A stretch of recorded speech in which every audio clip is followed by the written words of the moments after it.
Hello friends, welcome to जानी talks. HP police constable exam से संबंधित दोस्तों ये जो मॉक टेस्ट है ये 35 रहने वाला है। अगर इससे पहले की 34 क्लासेस या फिर 34 मॉक टेस्ट आपने नहीं देखे हैं तो आप हमारे चैनल की प्लेलिस्ट में जाकर देख सकते हैं और अपनी तैयारी को बूस्टअप कर सकते हैं। आज की इस वीडियो में या फिर आज के इस मॉक टेस्ट में दोस्तों हम 60 प्लस बहुत ही शानदार प्रश्न डिस्कस करने जा रहे हैं जो कि सेक्शनल वाइज आपके सामने दिए हुए हैं।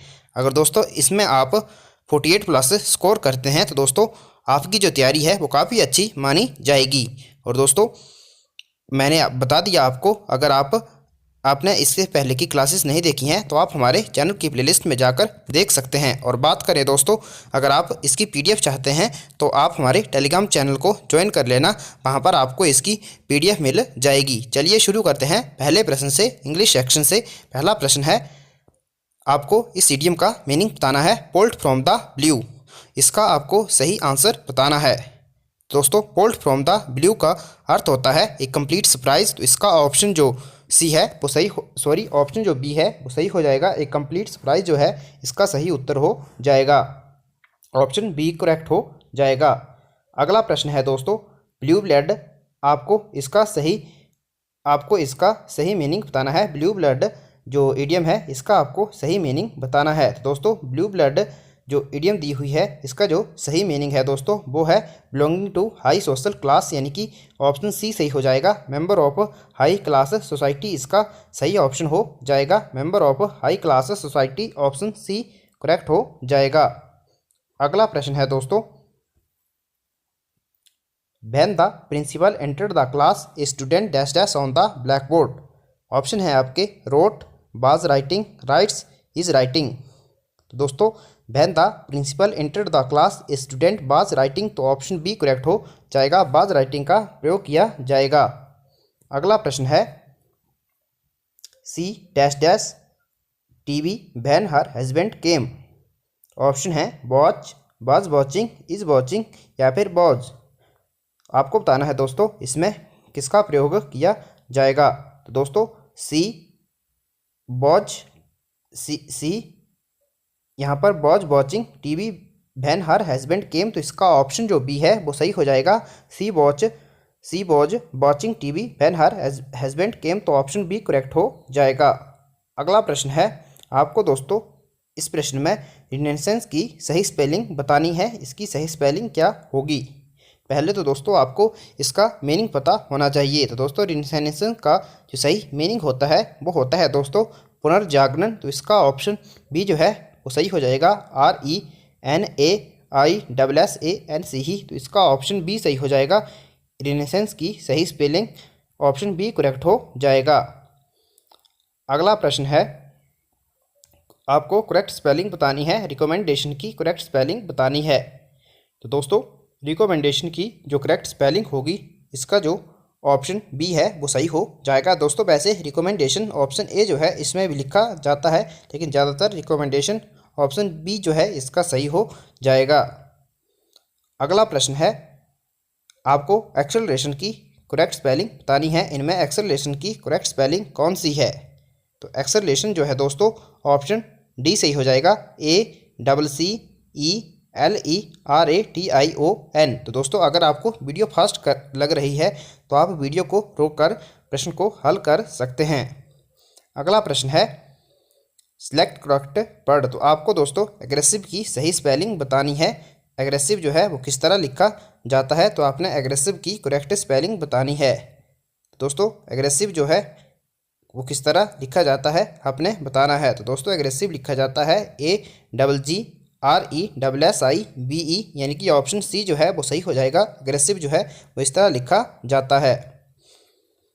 दोस्तों आपके लिए महत्वपूर्ण सूचना है, अगर आप एचपी पुलिस कांस्टेबल एग्ज़ाम की तैयारी कर रहे हैं और एग्ज़ाम को क्रैक करना चाहते हैं, और अगर आपने अभी तक जो परीक्षा ऐप है उसकी टेस्ट सीरीज ज्वाइन नहीं करी है तो दोस्तों जल्दी से जाइए, बहुत ही कम समय रह गया है और काफ़ी जो स्टूडेंट हैं वो इसका फ़ायदा उठा चुके हैं। आप कूपन कोड जानी50 यूज़ कर लेना, जिससे आपको 50% का डिस्काउंट मिल जाएगा। और ये जो टेस्ट सीरीज हैं दोस्तों आपको बहुत ही कम कीमत पर अवेलेबल हो जाएंगी। अगर आप परीक्षा ऐप को डाउनलोड करना चाहते हैं तो इसका लिंक मैंने डिस्क्रिप्शन में दिया है। अगला प्रश्न है दोस्तों, Jawaharlal spent his childhood dash dash Anand Bhawan. तो दोस्तों जो जवाहरलाल थे उन्होंने जो अपना चाइल्डहुड था वो बिताया था दोस्तों एक्रॉस आनंद भवन, उसके आसपास। तो ऑप्शन डी सही हो जाएगा, एक्रॉस आनंद भवन। ऑप्शन डी जो है वो इसका सही हो जाएगा। अगला प्रश्न है, the boy was cured dash dash typhoid. आपने बताना है दोस्तों यहाँ पर फ्रॉम का प्रयोग किया जाएगा, ऑफ का प्रयोग किया जाएगा, या फिर फॉर का प्रयोग किया जाएगा, या फिर थ्रू का प्रयोग किया जाएगा। तो दोस्तों the boy was cured of typhoid, तो इसका ऑप्शन बी सही हो जाएगा, ऑफ का प्रयोग किया जाएगा। ऑप्शन बी करेक्ट हो जाएगा। अगला प्रश्न है, आपको बोरेसिस का दोस्तों सही सिनोनिम बताना है। दोस्तों जो बोरेसिस होता है इसका अर्थ होता है दोस्तों जैसे पेटू या फिर भूखमरा। तो इसका जो सही सिनोनिम हो जाएगा वो ऑप्शन डी सही हो जाएगा, रेविनस जो है इसका सही सिनोनिम हो जाएगा। ऑप्शन डी करेक्ट हो जाएगा, रेविनस। अगला प्रश्न है दोस्तों, आपको एबॉर्टिव का सही जो मीनिंग है वो बताना है, सही सिनोनिम क्या होगा। तो दोस्तों एबॉर्टिव का जो अर्थ होता है वो होता है जैसे निष्फल या फिर असफल होना। तो इसका ऑप्शन सी सही हो जाएगा, अनसक्सेसफुल जो है वो इसका सही आंसर हो जाएगा, अनसक्सेसफुल। अगला प्रश्न है दोस्तों, Sugukanya got as an officer in the State Bank of India. तो दोस्तों आपको बताना है यहाँ पर अपॉइंटेड या फिर अपॉइंट्स का प्रयोग किया जाएगा। तो दोस्तों Sugukanya got appointed as an officer in the State Bank of India. तो ऑप्शन बी इसका करेक्ट हो जाएगा, अपॉइंटमेंट का इस्तेमाल किया जाएगा। अगला प्रश्न है, अगला जो प्रश्न है, दे लिसन टू हिम। आगे बताना है आपको दोस्तों स्पेल बाइंड या फिर स्पेल बाइंडिंग या फिर स्पेल बाउंड का इस्तेमाल किया जाएगा। तो दोस्तों they listen to him spellbound, option D जो है करेक्ट हो जाएगा। स्पेल बाउंड का दोस्तों अर्थ होता है जैसे मंत्र मुग्ध करना। तो ऑप्शन डी इसका करेक्ट हो जाएगा। अगला प्रश्न है दोस्तों, आपको बेसिस का प्लूरल बताना है। दोस्तों बेसिस का प्लूरल क्या होता है। तो दोस्तों जो बेसिस है इसका जो प्लूरल होगा दोस्तों, इसका जो प्लूरल होगा दोस्तों वो ऑप्शन बी जो है वो सही हो जाएगा। बेसिस का प्लूरल इस तरह होता है, BASES। ऑप्शन बी जो है वो करेक्ट हो जाएगा। अगला प्रश्न है, आपको फ्लावर का दोस्तों प्लूरल बताना है। फ्लावर का प्लूरल कैसे बनता है। दोस्तों ऑप्शन जो बी है इसका सही हो जाएगा, फ्लावर के साथ एस का प्रयोग किया जाता है। तो ऑप्शन बी करेक्ट हो जाएगा, फ्लावर्स। अगला प्रश्न है दोस्तों, अब साइंस सेक्शन शुरू हो गई है।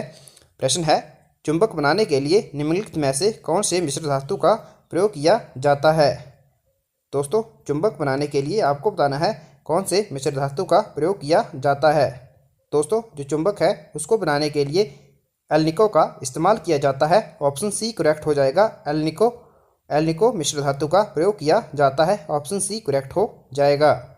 अगला प्रश्न है, आधुनिक आवर्त सारणी में वर्गों की कुल संख्या कितनी है। दोस्तों आधुनिक जो आवर्त सारणी है उसमें वर्गों की संख्या है 18 और जो आवर्त है वो है 7। तो इसका ऑप्शन डी सही हो जाएगा, 18 है वर्गों की संख्या। अगला प्रश्न है, तत्वों की आवर्त सारणी का जनक कौन है। आपको बताना है जो हो पीरियोडिक टेबल है दोस्तों उसका जनक कौन है। तो दोस्तों जो आवर्त सारणी है उसके जो जनक है वो है मेंडलीव। तो ऑप्शन डी जो है वो सही हो जाएगा। और आपके लिए प्रश्न है दोस्तों, जो आधुनिक आवर्त सारणी है उसके जनक कौन हैं। अगला प्रश्न है, चाकू से काटी जा सकने वाली धातु है। तो दोस्तों ऑप्शन है तांबा, लोहा, सीसा, सोडियम। तो आपने बताना है चाकू से किस धातु को आसानी से काटा जा सकता है। तो दोस्तों ऑप्शन डी इसका करेक्ट हो जाएगा, सोडियम धातु को चाकू से काटा जा सकता है। अगला प्रश्न है, जीवन शक्ति के सिद्धांत का प्रतिपादन किस रसायनज्ञ ने किया था। तो दोस्तों जीवन शक्ति के सिद्धांत का प्रतिपादन किस रसायनज्ञ ने किया था आपको बताना है। दोस्तों ऑप्शन है बर्जीलियस, बोहलर, कोल्बे। तो दोस्तों जो जीवन शक्ति का सिद्धांत था इसका जो प्रतिपादन किया था वो किया था बर्जीलियस ने। ऑप्शन ए करेक्ट हो जाएगा, बर्जीलियस ने जीवन शक्ति के सिद्धांत का प्रतिपादन किया था। ऑप्शन जो ए है वो सही हो जाएगा, वर्जिलियस। अगला प्रश्न है, लाल रक्त कणिकाओं को निम्न में से किस नाम से जाना जाता है? तो दोस्तों जो लाल रक्त कणिकाएं हैं, नाम से ही स्पष्ट है, रेड ब्लड सेल्स। तो इसका ऑप्शन सी जो है वो सही हो जाएगा, आरबीसी। अगला प्रश्न है, एनीमिया रोग होने पर शरीर में किस चीज़ की कमी हो जाती है? तो दोस्तों एनीमिया रोग होने पर शरीर में किस चीज़ की कमी हो जाती है, आपने बताना है। दोस्तों एनीमिया रोग होने पर शरीर में कमी होती है रक्त में हीमोग्लोबिन की, ऑप्शन ए करेक्ट हो जाएगा। रक्त में हीमोग्लोबिन की, ऑप्शन ए करेक्ट हो जाएगा। अगला प्रश्न है, मादा एनफ्लीज मच्छर जब काट लेता है तो उसे कौन सा रोग होता है? उससे कौन सा रोग होता है? तो दोस्तों जब मादा एनफ्लीज मच्छर काटती है तो उससे रोग होता है मलेरिया, ऑप्शन सी सही हो जाएगा, मलेरिया। अगला प्रश्न है, चर्म रोग के उपचार में उपयोग किया जाने वाला रेडियो आइसोटोप कौन सा है? तो दोस्तों चर्म रोग के उपचार में उपयोग किया जाने वाला जो रेडियो आइसोटोप है वो है रेडियो फास्फोरस, ऑप्शन सी सही हो जाएगा, रेडियो फास्फोरस। अगला प्रश्न है, बहुत अधिक ऊंचाई पर मनुष्य की लाल रुधिर कणिकाएं को क्या होता है? ऑप्शन है, आकार बढ़ जाता है, की संख्या घट जाती है, आकार छोटा हो जाता है, या फिर उनकी संख्या घट जाती है। तो दोस्तों बहुत अधिक ऊंचाई पर मनुष्य की लाल रुधिर जो कणिकाएं होती हैं, आरबीसी होती हैं, उनकी जो संख्या है वो बढ़ जाती है, ऑप्शन बी सही हो जाएगा, बढ़ जाती है। अगला प्रश्न है, आधुनिक चर्म शोधन उद्योगों में ऐसी कौन सी भारी धातु पाई जाती है जो हो विषाली होती है? तो दोस्तों आधुनिक जो चर्म शोधन उद्योग होते हैं उनमें जो धातु पाई जाती है वो पाई जाती है क्रोमियम, जो हो विषाली होती है, ऑप्शन सी करेक्ट हो जाएगा, क्रोमियम। अगला प्रश्न है, स्ट्रोंशियम लवण के द्वारा बुनसेन ज्वाला को कौन सा रंग प्रदान किया जाता है? ऑप्शन है, नीलाभ हरा, सेब का हरा रंग, क्रिमिजी लाल, या फिर इनमें से कोई नहीं। तो दोस्तों स्ट्रोंशियम लवण के द्वारा बुनसेन ज्वाला को क्रिमिजी लाल रंग प्रदान किया जाता है, ऑप्शन सी करेक्ट हो जाएगा। अगला प्रश्न दोस्तों, हिमाचल जीके से प्रश्न शुरू हुए हैं। अगला प्रश्न है, रविंद्रनाथ टैगोर ने हिमाचल प्रदेश में कुछ महीने किस स्थान पर गुजारे थे? दोस्तों रविंद्रनाथ टैगोर ने हिमाचल प्रदेश में कुछ जो महीने थे वो गुजारे थे डलहौजी में, ऑप्शन सी करेक्ट हो जाएगा, डलहौजी। अगला प्रश्न है, जसवा राज्य का संस्थापक कौन था? आपने बताना है। दोस्तों जो जसवा राज्य था इसके संस्थापक कौन थे? जसवा जो था दोस्तों यह उन्ना का पुराना नाम था और इसकी स्थापना जो करी थी ये करी थी पूर्वचंद ने, ऑप्शन ए जो है वो सही हो जाएगा, पूर्वचंद के द्वारा जसवा राज्य की स्थापना करी गई थी।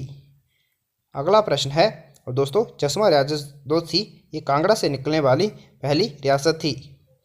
अगला प्रश्न है, लाहौल स्पीति में बौद्ध धर्म किसने फैलाया? ऑप्शन है, पद्म भूषण, पद्म सम्मान, पद्मनाभ, या फिर इनमें से कोई नहीं। तो दोस्तों लाहौल स्पीति में जो बौद्ध धर्म था ये फैलाया था पद्म सम्भव के द्वारा, ऑप्शन बी जो है वो सही हो जाएगा, पद्म सम्मान, ऑप्शन बी करेक्ट हो जाएगा। तो दोस्तों पद्म सम्भव जो थे एक बौद्ध धर्म प्रचारक थे, उन्होंने 8वीं शताब्दी में लाहौल स्पीति का दौरा किया था और प्रदेश के लाहौल स्पीति जिले में बौद्ध धर्म की शुरुआत करी थी। अगला प्रश्न है, ताबा मठ किस प्रदेश में है? आपको बताना है। तो काफ़ी आसान प्रश्न है दोस्तों, जो ताबा मठ है यह है हिमाचल प्रदेश के लाहौल स्पीति जिले में और हिमाचल प्रदेश का सबसे पुराना मठ है ये। अगला प्रश्न है, कार्यपालिका का प्रमुख कौन होता है? आपने बताना है। प्रधानमंत्री, राष्ट्रपति, कौन कौन होता है कार्यपालिका का प्रमुख? राष्ट्रपति, संसद, या फिर मुख्य न्यायाधीश? तो दोस्तों जो कार्यपालिका होती है इसके जो प्रमुख होते हैं वो होते हैं राष्ट्रपति, ऑप्शन बी जो है वो सही हो जाएगा, राष्ट्रपति। अगला प्रश्न है, राष्ट्रपति लोकसभा भंग करते हैं। तो दोस्तों राष्ट्रपति लोकसभा किसकी सलाह पर और किस अनुच्छेद के तहत भंग करते हैं? तो दोस्तों जो राष्ट्रपति हैं वो लोकसभा को भंग कर सकते हैं प्रधानमंत्री की सलाह पर और अनुच्छेद 85 के तहत, ऑप्शन सी सही हो जाएगा, प्रधानमंत्री की सलाह पर अनुच्छेद 85 के तहत, ऑप्शन सी करेक्ट हो जाएगा।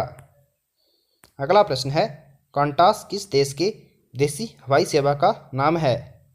तो दोस्तों जो कंटास है आपको बताना है किस देश की विदेशी हवाई सेवा का नाम है। कंटास जो है दोस्तों यह ऑस्ट्रेलिया की विदेशी हवाई सेवा का नाम है। ऑप्शन बी करेक्ट हो जाएगा, ऑस्ट्रेलिया। अगला प्रश्न है, बौद्ध धर्म कब बांट गया था? आपको बताना है। दोस्तों जो बौद्ध धर्म था ये बांटा था प्रथम बौद्ध संगति में, द्वितीय बौद्ध संगति में, या फिर चतुर्थ या फिर तृतीय। दोस्तों जो बौद्ध धर्म था ये बांटा था चतुर्थ बौद्ध संगति में। ऑप्शन सी जो है वो सही हो जाएगा, हीनयान महायान आपने नाम सुना होगा। अगला प्रश्न है दोस्तों, भारतीय जागृति का जनक किसे कहा जाता है? ऑप्शन है दयानंद सरस्वती, दादा भाई नौरोजी, स्वामी विवेकानंद, या फिर राजा राममोहन रॉय। तो दोस्तों भारतीय जागृति का जो जनक है ये कहा जाता है राजा राममोहन रॉय को। ऑप्शन डी करेक्ट हो जाएगा, राजा राममोहन रॉय। अगला प्रश्न है, ब्रिटेन के मार्गरेट थैचर को किस नाम से जाना जाता है? तो दोस्तों ब्रिटेन की जो मार्गरेट थैचर महिला है उसको किस नाम से जाना जाता है? तो उसको जाना जाता है दोस्तों आयरन लेडी के नाम से, इनकी लौह महिला। ऑप्शन बी सही हो जाएगा, लौह महिला। अगला प्रश्न है, भारत के किस राज्य में है लाल मिर्च? जो भारत किस राज्य में यहाँ पर पूछा है जो लाल मिर्च है सबसे अधिक पैदा होती है? तो दोस्तों भारत का ऐसा कौन सा राज्य है जहाँ पर लाल मिर्च का प्रोडक्शन सबसे ज़्यादा होता है? तो इसका ऑप्शन ए सही हो जाएगा, आंध्र प्रदेश में दोस्तों लाल मिर्च का सबसे अधिक प्रोडक्शन होता है। अगला प्रश्न है, भारतीय प्रशासनिक सेवा किसके शासनकाल में प्रारंभ हुई थी? दोस्तों भारतीय जो प्रशासनिक सेवा थी वो किसके शासनकाल में प्रारंभ हुई थी? तो ये हुई थी दोस्तों लॉर्ड डलहौजी के समय में। वैसे दोस्तों जो ऑप्शन ए जो है वो सही हो जाएगा, option A Lord Dalhousie. Option A sorry दोस्तों लॉर्ड डलहौजी नहीं, इसका ऑप्शन डी जो है वो सही हो जाएगा, लॉर्ड कॉर्नवालिस जो है इसका सही उत्तर हो जाएगा। भारतीय प्रशासनिक सेवा लॉर्ड कॉर्नवालिस के समय प्रारंभ हुई थी। अगला प्रश्न है, बौद्ध संघ में सम्मिलित होने के लिए न्यूनतम आयु सीमा कितनी थी? दोस्तों बौद्ध संघ में सम्मिलित होने के लिए जो न्यूनतम आयु सीमा थी वो थी 15 वर्ष। ऑप्शन ए करेक्ट हो जाएगा, 15 वर्ष थी। अगला प्रश्न है, विश्व का सबसे बड़ा द्वीप कौन है? तो दोस्तों जो विश्व का सबसे बड़ा द्वीप है ये है ग्रीनलैंड। ऑप्शन ए जो है वो सही हो जाएगा, ग्रीनलैंड। और दोस्तों यह डेनमार्क देश के अंतर्गत आता है। अगला प्रश्न है, राबिया दुरानी किस मुगल शासक की पत्नी थी? तो राबिया दुरानी आपको बताना है दोस्तों किस मुगल शासक की पत्नी थी। ऑप्शन है शाहजहां, शाह आलम द्वितीय, औरंगजेब, या फिर जहांगीर। दोस्तों जो राबिया दुरानी थी ये पत्नी थी औरंगजेब की। ऑप्शन सी जो है वो सही हो जाएगा, औरंगजेब की पत्नी थी राबिया दुरानी। अगला प्रश्न है, किस गुप्तकालीन शासक को कविराज कहा गया है? ऑप्शन है श्रीगुप्त, चंद्रगुप्त द्वितीय, समुद्रगुप्त, या फिर स्कंदगुप्त। तो दोस्तों जो हो गुप्तकालीन शासक थे समुद्रगुप्त, इन्हें कविराज के उपाधि से, इन्हें कविराज के नाम से भी जाना जाता है। ऑप्शन सी सही हो जाएगा, समुद्रगुप्त। अगला प्रश्न है, गिरनार पर्वत पर स्थित सुदर्शन झील का पुनरुद्धार किसने किया? दोस्तों गिरनार पर्वत पर स्थित सुदर्शन झील का जो पुनरुद्धार किया था ये किया था, ऑप्शन इसका जो ए है वो सही हो जाएगा, स्कंदगुप्त ने सुदर्शन झील का पुनरुद्धार किया था। ऑप्शन ए सही हो जाएगा, स्कंदगुप्त। अगला प्रश्न है, अजंता गुफाओं के जैसी गुफाएं मध्य प्रदेश में कहाँ है? दोस्तों अजंता गुफाओं के जैसी जो गुफाएं हैं वो आपको बताना है मध्य प्रदेश में कहाँ है। तो इसका ऑप्शन जो दोस्तों दिए हुए हैं बागधार, उदयगिरी, विदिशा, मांडू, या फिर कहीं नहीं। तो दोस्तों अजंता गुफाओं के जैसी जो गुफाएं हैं मध्य प्रदेश में वो है बागधार में। ऑप्शन ए इसका सही हो जाएगा, बागधार में है। यहाँ से दोस्तों हिंदी के प्रश्न शुरू हुए हैं। आपको चंद्रमा का पर्यायवाची शब्द बताना है। ऑप्शन है दिवाकर, निशी, मार्तंड, या फिर सोम। आपको बताना है चंद्रमा का पर्यायवाची शब्द। सॉरी दोस्तों यहाँ पर आपको चंद्रमा का पर्यायवाची बताना है। तो दोस्तों इसका ऑप्शन जो डी है वो सही हो जाएगा। सोम जो है वो चंद्रमा का पर्यायवाची शब्द है। अगला प्रश्न है आपको घोड़ा का सही पर्यायवाची शब्द, सॉरी इसमें बताना है आपको इसमें घोड़े का कौन सा पर्यायवाची शब्द नहीं है। ऑप्शन है अशुभ, घोटक, कटक या फिर है। तो दोस्तों इस ऑप्शन में से जो घोड़े का पर्यायवाची शब्द नहीं है वो हो जाएगा ऑप्शन जो सी है वो सही हो जाएगा। कटक जो है वो घोड़े का पर्यायवाची शब्द नहीं है। अगला प्रश्न है आपको हरिण का दोस्तों सही पर्यायवाची बताना है। हरिण का सही पर्यायवाची शब्द क्या होगा। बिहेक, मृग, खग या फिर हंस। तो दोस्तों हरिण जो है इसका जो सही पर्यायवाची होता है वो होता है मृग। ऑप्शन बी सही हो जाएगा, मृग इसका सही पर्यायवाची हो जाएगा। अगला प्रश्न है रोहन ने धोबी को कपड़े दिए। तो वाक्य में आपको बताना है दोस्तों कौन सा कारक है। रोहन ने धोबी को कपड़े दिए, इस वाक्य में कौन सा कारक है आपको बताना है। ऑप्शन है कर्म, अपादान, संप्रदान या फिर कारण। तो दोस्तों इसका जो ऑप्शन ए है वो सही हो जाएगा। रोहन ने धोबी को कपड़े दिए, ऑप्शन ए सही हो जाएगा। कर्ता ने तो आप लग जाएगा पता, कर्म जो है इसमें कर्म कारक है। अगला प्रश्न है सुंदरलाल बहुगुणा ने इसको आंदोलन चलाया। आपको बताना है इस वाक्य में कौन सा कारक है। तो दोस्तों सुंदरलाल बहुगुणा ने इसको आंदोलन चलाया, तो इसमें भी कर्म कारक है। इसका ऑप्शन ए जो है वो सही हो जाएगा, कर्म। अगला प्रश्न है अंशु की बहन रागनी है। तो वाक्य में दोस्तों कौन सा कारक है। ऑप्शन है कर्म, अपादान, संप्रदान या फिर संबंध कारक। दोस्तों अंशु की बहन रागनी है, का के की आपने पढ़ा होगा, संबंध कारक में आता है। तो ऑप्शन जो डी है वो सही हो जाएगा, संबंध कारक। अगला प्रश्न है डेढ़ चावल की खिचड़ी मुहावरे का अर्थ क्या है। दोस्तों डेढ़ चावल की खिचड़ी मुहावरे का अर्थ है भिन्न विचार रखना। ऑप्शन ए सही हो जाएगा, भिन्न विचार रखना। अगला प्रश्न है बिहोडी का खुलना मुहावरे का अर्थ क्या है। तो दोस्तों बिहोडी का खुलना मुहावरे का अर्थ है दरबार में आने जाने की आज्ञा मिलना। ऑप्शन ए करेक्ट हो जाएगा। अगला प्रश्न है अंगार उगलना मुहावरे का अर्थ क्या है, आपको बताना है। दोस्तों अंगार उगलना मुहावरे का जो अर्थ होता है वो होता है दोस्तों क्रोध में अपशब्द बोलना। इसका ऑप्शन सी जो है वो सही हो जाएगा, क्रोध में अपशब्द बोलना। अगला प्रश्न है अढ़ाई चावल की खिचड़ी पकाना, इस मुहावरे का अर्थ क्या होगा।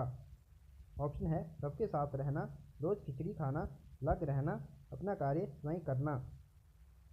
दोस्तों अढ़ाई चावल की खिचड़ी पकाना इसका अर्थ है लग रहना। ऑप्शन सी करेक्ट हो जाएगा, लग रहना। अगला प्रश्न है दुष्कर्म का आपको विलोम शब्द बताना है। दोस्तों अगर आपको किसी प्रश्न में कन्फ्यूजन है तो आप कमेंट करके अवश्य बता दें। दुष्कर्म का जो विलोम शब्द है दोस्तों वो हो जाएगा सुकर्म। इसका ऑप्शन जो ए है सही हो जाएगा, सुकर्म इसका सही विलोम शब्द हो जाएगा। अगला प्रश्न है आपको निर्जता का सही विलोम शब्द बताना है।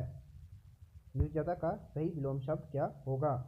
दोस्तों निर्जता का जो सही विलोम शब्द है वो है रुग्णता। ऑप्शन सी जो है वो सही हो जाएगा, रुग्णता जो है इसका सही अर्थ हो जाएगा निर्जता का विलोम शब्द। अगला प्रश्न है आपको निरुद्ध का विलोम शब्द बताना है। निरुद्ध का विलोम शब्द क्या होगा। तो दोस्तों जो निरुद्ध है इसका जो विलोम शब्द होगा वो होगा अनिरुद्ध। ऑप्शन डी करेक्ट हो जाएगा, अनिरुद्ध। अगला और अंतिम प्रश्न है दोस्तों, आपको इसमें बताना है कौन सा अलंकार है।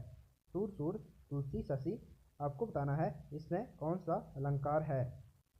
तो दोस्तों सूर सूर तुलसी शशि इसमें यमक अलंकार है। ऑप्शन सी जो है वो सही हो जाएगा, इसमें यमक अलंकार है। तो दोस्तों आज की वीडियो में इतना ही। आप कमेंट करके जरूर बताएं आपका स्कोर कितना रहा, और अगर अभी तक आपने वीडियो को लाइक नहीं किया है तो जल्दी से वीडियो को लाइक कर दीजिए और चैनल को भी अवश्य सब्सक्राइब कर दें। Thanks for watching, God bless you all.